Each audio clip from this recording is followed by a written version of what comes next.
Hello everyone. Today we will discuss about the future priorities in educational technology. What should be the future priorities in educational technology? As we have already discussed about the educational technology, what is educational technology? It is in unit 3 and subunit 5 and it comes under paper 9 only, that is ICT and education. This is the last unit which we have to discuss.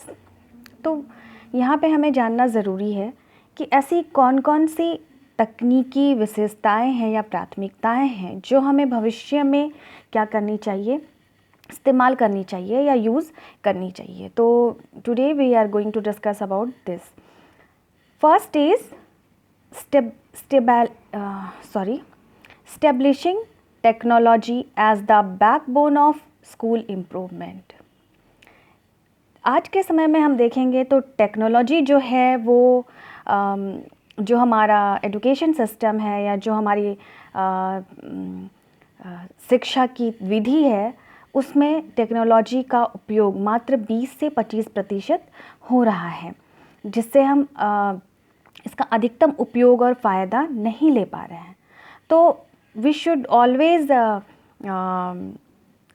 select our priority with educational technology कि in future we should make it as the backbone of school improvement.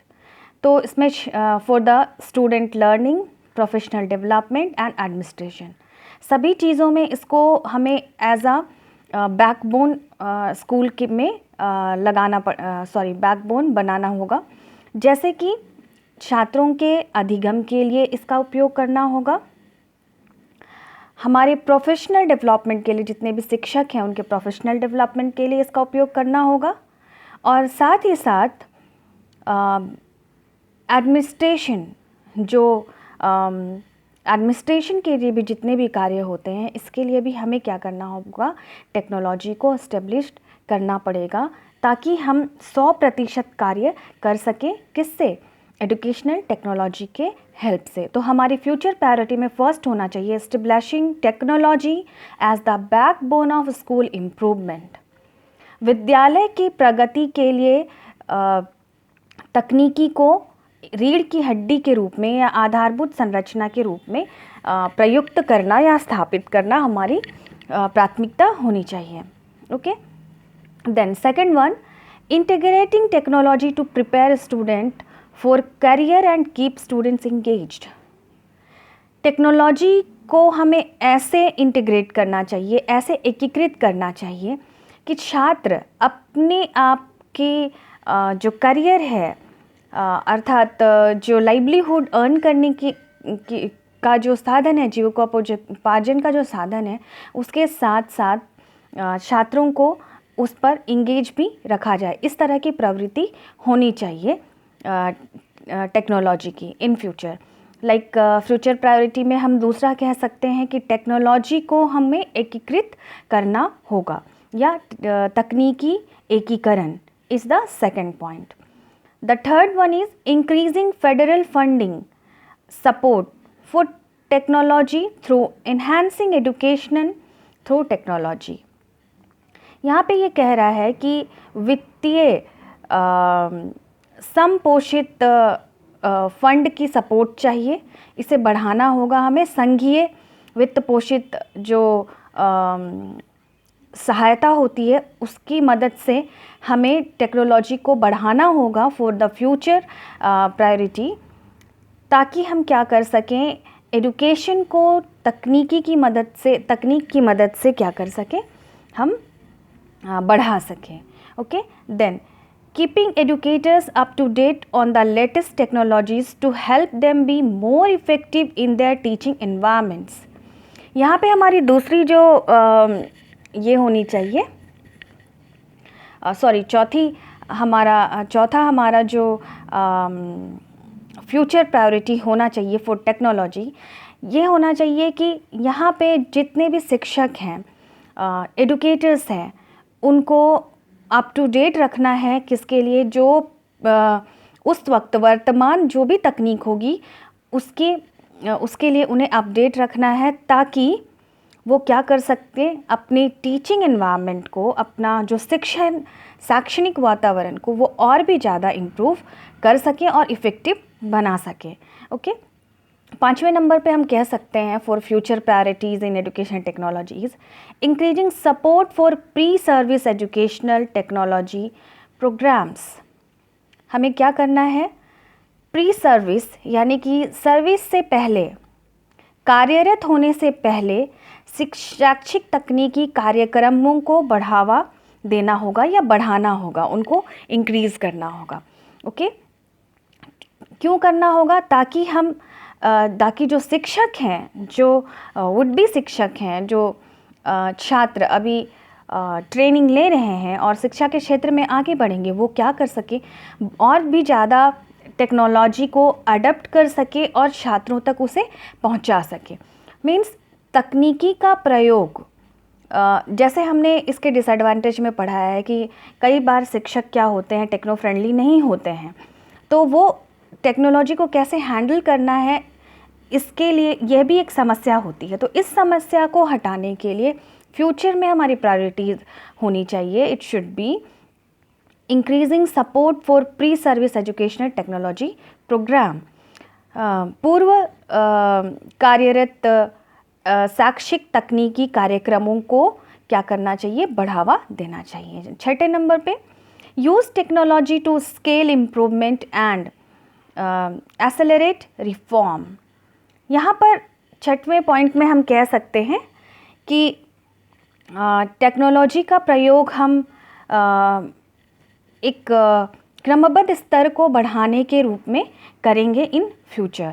हमारी यह प्राथमिकता होनी चाहिए कि जितने भी reforms होते हैं, तकनीकी में जितने भी बदलाव आते हैं, उनको हम एक्सेप्ट करें, उनको हम लर्न करें, और जो टेक्नोलॉजी है उसका प्रयोग हम वही परंपरागत रूप में ना करें, बल्कि क्या करें, हम इसके लिए उसके बदलते स्वरूप को भी अपनाएं और उसके साथ साथ अपने आप को ढालने का प्रयास करें। एक ऐसा सिस्टम होना चाहिए जो शिक्षकों को और छात्रों को हमेशा अप टू डेट रखे, किसके लिए, फॉर द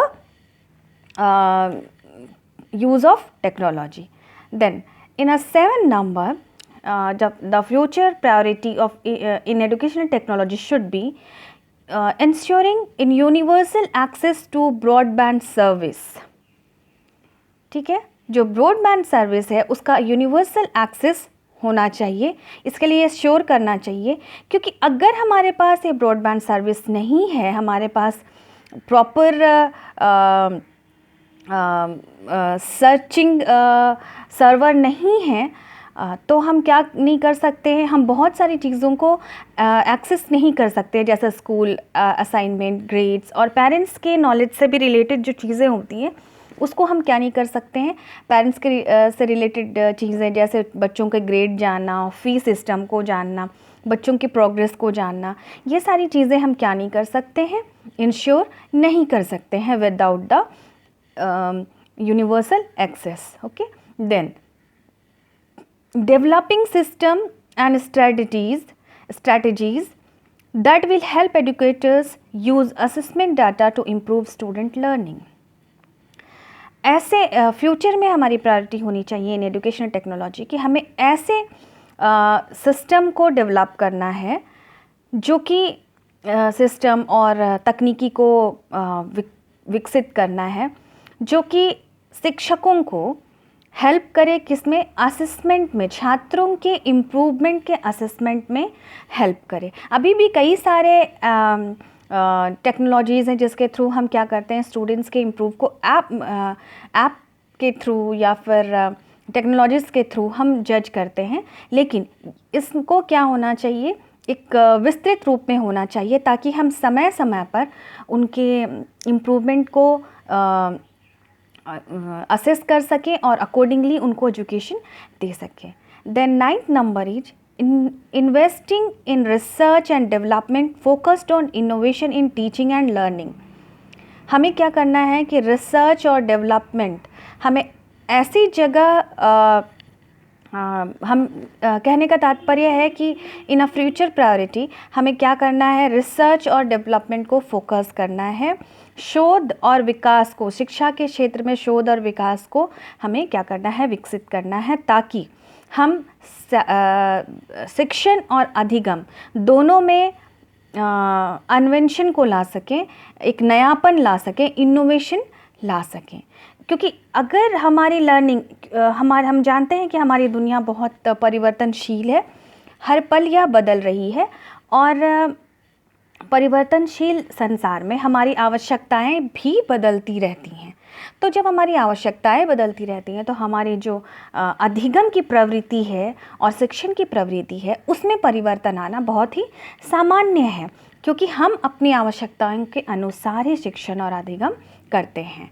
ओके, एक उदाहरण दे रही हूँ, जैसे कि थोड़े 50 साल पहले चले जाइए तो computer education was not very essential for us, क्योंकि उस वक्त हमारे पास टेक्नोलॉजी एक्सेस करने के लिए इतने साधन नहीं थे। लेकिन आज आप देखेंगे कि पाठ्यक्रम में कक्षा 1 से ही क्या शुरू हो जाता है, कंप्यूटर का शिक्षण शुरू हो जाता है, ताकि बच्चे क्या हो, टेक्नोलॉजी से जुड़ सकें, उसको एक्सेस करना जान सकें और उससे फ्रेंडली हो सकें।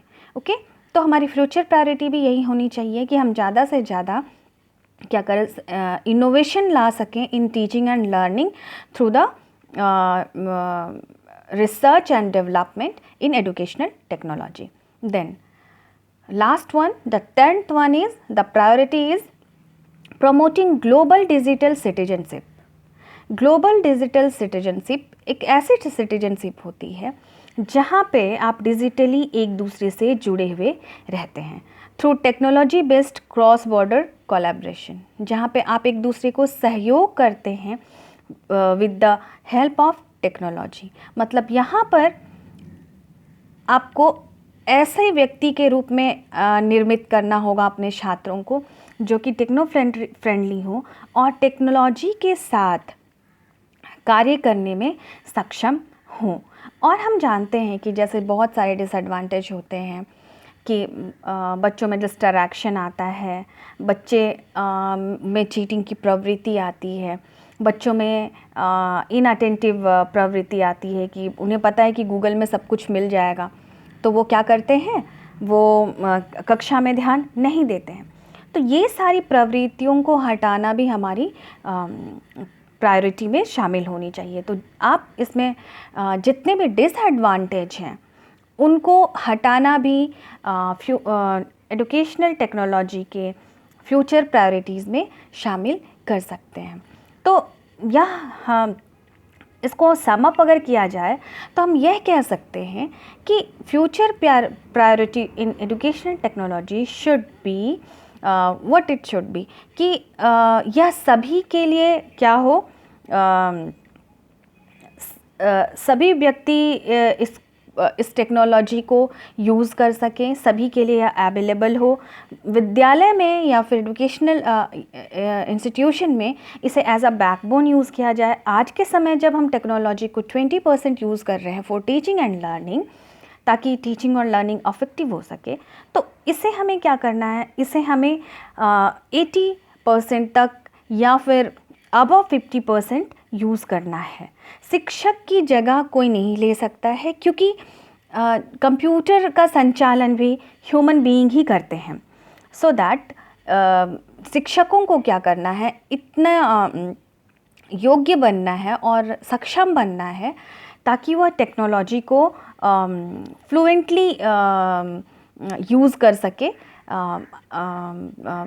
Not the correct word is fluently, ताकि वह टेक्नोलॉजी को बहुत ही फ्रेंडली हो करके यूज़ कर सके और टेक्नोलॉजी उनके लिए प्रॉब्लमेटिक नहीं हो करके हेल्पफुल एड के रूप में काम करे in a education, in a field of education and in the field of teaching and learning.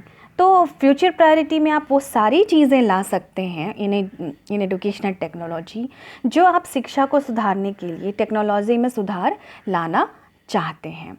तो आज हमने कंप्लीट कर लिया है हमारा पेपर 9 भी and unit 5। If you have any doubts please ask and अगर कुछ परेशानी है तो भी आप पूछ सकते हैं।